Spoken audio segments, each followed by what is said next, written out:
Yeah, well, the county to be part of LEEDCO means that essentially it's a regional approach to where we work together. And all of the counties, really, the counties and the city of Cleveland share in a vision of developing this resource in the lake.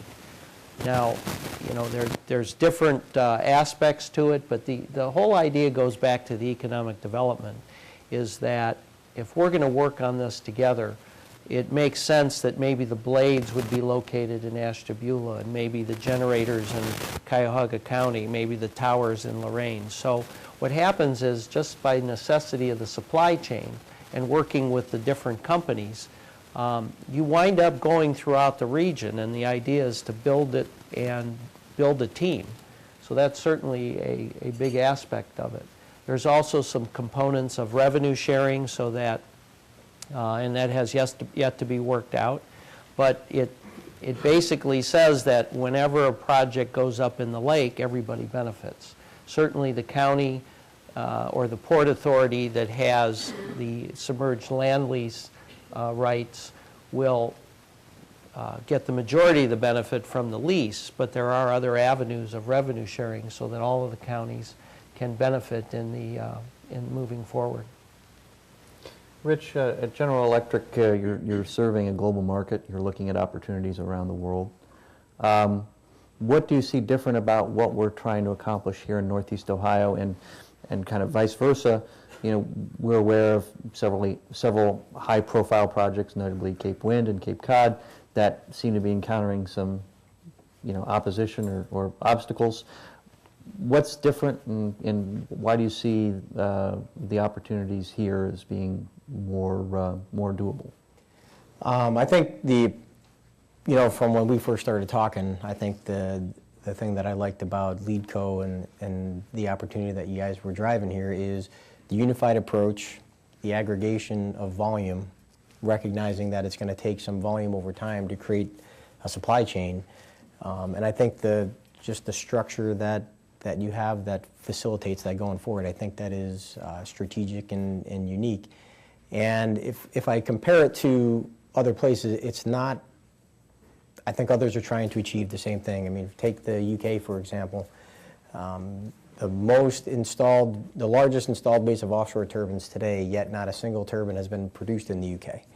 Now, they had a lot bigger opportunity to present, but it took the announcement of what they call their round 3 development, which is 32 gigawatts of power, before anybody was interested in building turbines in the UK. And I think today they're practically beating them off with a stick because of all the things Lori said. The size of these things, it just makes it very economical to build them in the region. So I think everybody's trying to achieve what you're trying to achieve, to drive offshore. They want to see the jobs happen locally, but the approach that has been taken here, I think, is somewhat unique, and I think is a very good approach. In order to get the jobs, you have to have the volume, and I think Ohio can present the volume. Mark and or Lori, how do we here in Ohio avoid some of the challenges that have been encountered elsewhere?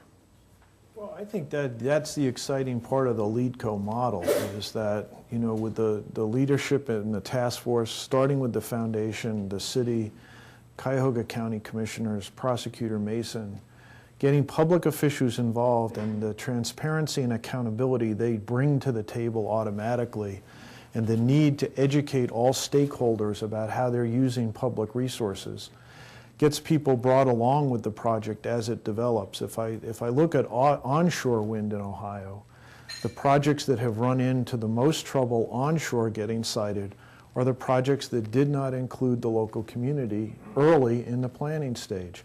You had a developer come in quietly, and in some cases secretly, lock up land leases from a bunch of farmers, and then they announce what they're going to do with it, and all of a sudden everybody's in a tizzy about it. The folks who've gone out and done their homework at the local level, brought in the local officials, brought in the local stakeholders, and made them part of the process, wind up getting supported. And that, I think, is the real attraction of the LEEDCO model, is that it structurally builds that involvement in. Yes.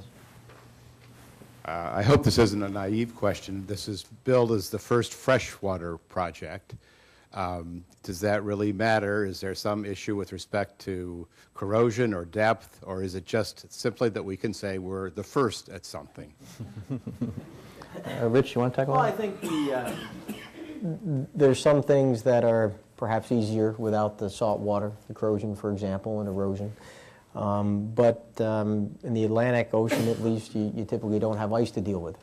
So I think there's some things that are easier for the Great Lakes, but ice is a challenge that I think many of us are excited to see how we solve it. Clearly, it can be solved. Bridges and other structures withstand the forces of ice every day, but doing it in a manner that's cost-effective and appropriate for an offshore wind turbine is a challenge. So I think it's much the same with a few uniquenesses.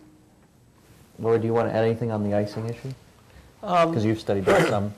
Yeah, well, I think what Rich has said is accurate, and we have a number of people in the room who are just rubbing their hands waiting to get some ice data to figure out how to design new foundations, and which is exciting. I mean, it brings out a lot of talent in the region, but I think that's it. Is the icing it's a known quantity, but the question is, can you do it at a price you can afford? And just one other thing to answer that question about being first. I think a lot of it, there's the first mover advantage in certain regions always carries with it some benefits, and I think that's one of the reasons why we're excited about moving in the direction we are, is because we may not be the first in the world or the first in this country, but we sure as heck want to be first in the Great Lakes.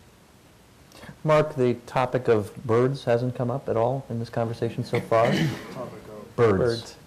I said avian. He did say I said avian. Oh, I didn't hear avian, okay. Well, but anyway, I only heard it once. So could you explain a little bit about what the state is doing and making sure to those who are concerned about wildlife issues that, that there won't be any adverse impact?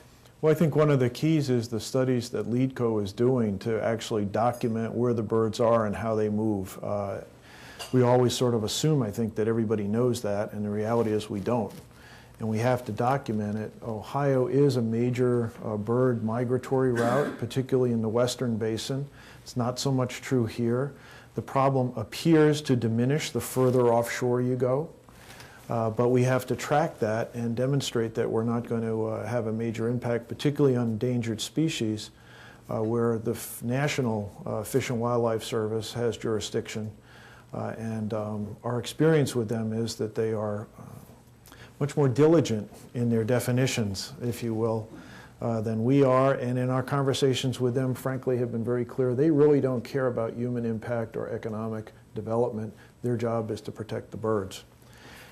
And that's a tough balance we have to reach. Thank